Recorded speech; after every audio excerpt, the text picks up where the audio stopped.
നമ്മളെപ്പോഴും oily skin കെയറിൻ്റെയും dry skin care routine പറയാറുണ്ടല്ലോ. അപ്പോൾ നമുക്കിന്ന് കോമ്പിനേഷൻ സ്കിൻ കെയറെ പറ്റി നോക്കിയാലോ. കോമ്പിനേഷൻ സ്കിൻ എന്ന് പറയുമ്പോൾ നമ്മുടെ ഫേസിൽ ഒന്നുകിൽ ഓയിലി ഒരു ഭാഗത്തുണ്ടാകും, ബാക്കി ഭാഗം ഒന്നുകിൽ നോർമലോ ഡ്രൈയോ ആയിരിക്കും.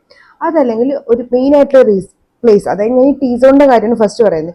ടീ സോൺ കുറച്ച് ഡ്രൈ ആയിട്ടിരിക്കും, ബാക്കിയുള്ള ഭാഗം ഒന്നുകിൽ ഡ്രൈയോ നോർമലോ ആയിരിക്കും. ഇങ്ങനെ വരുന്നൊരു സിറ്റുവേഷനെയാണ് നമ്മൾ കോമ്പിനേഷൻ എന്ന് പറയുന്നത്.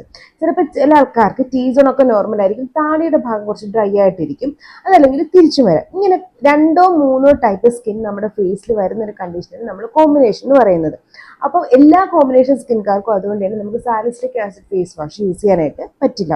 നിങ്ങളത് കുറച്ച് എക്സ്ട്രീംലി നോർമൽ ടു ഓയിലി എന്ന് വെച്ചാൽ അധികം ഓയിലി സ്കിൻ ആണെങ്കിൽ മാത്രം salicylic acid face wash use ചെയ്യാം.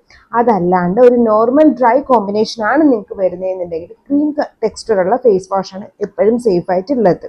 മാത്രമല്ല, കോമ്പിനേഷൻ സ്കിൻ വിത്ത് ഓയിലി ആണെങ്കിൽ എവിടെയാണോ ഓയിൽനെസ് കൂടുതലുള്ളത് ആ ഭാഗത്ത് സാലിസിലിക് ആസിഡ് ഫേസ് വാഷ് കൂടുതലായിട്ട് കോൺസെൻട്രേറ്റ് ചെയ്തിട്ട് ബാക്കി ഭാഗത്ത് ഈ പത കൊടുത്തിട്ട് കഴുകിക്കളയുന്നതാണ് സേഫ്. ആകുമ്പോൾ നമ്മുടെ സ്കിൻ ഡ്രൈ ആവത്തില്ല. എന്നിട്ട് നിങ്ങൾ മോയ്സ്ചറൈസർ യൂസ് ചെയ്യുമ്പോഴും സൺസ്ക്രീൻ യൂസ് ചെയ്യുമ്പോഴും നിങ്ങളുടെ ഫേസിൽ ഏതാണോ പ്രോമിനൻ്റ് ആയിട്ട്, അത് ഏറ്റവും കൂടുതൽ സ്കിൻ ടൈപ്പിൽ വരുന്നത് ഏതാണോ, ഓയിലി ആണോ ഡ്രൈ ആണോ എന്ന് നോക്കിയിട്ട് അതനുസരിച്ചുള്ള ഫേസ് മോയ്സ്ചറൈസറും സൺസ്ക്രീനും സെലക്ട് ചെയ്യാനും ശ്രദ്ധിക്കാം. അതല്ല എന്നുണ്ടെങ്കിൽ ഇത് നമ്മുടെ സ്കിന്നെ വീണ്ടും ഡ്രൈ ആക്കാനും വീണ്ടും ഓയിലി ആക്കാനും അത് കാരണമാവും. മനസ്സിലായെന്ന് വിശ്വസിക്കുന്നു. എന്തെങ്കിലും ഡോക്ടറിനെ കൺവേഴ്സ് ചെയ്യേക്ക് ഇതുപോലത്തെ സ്കിൻ കെയർ ആണ് വീഡിയോക്ക് ഫോളോ ചെയ്യാനും മറക്കാൻ പറ്റാത്ത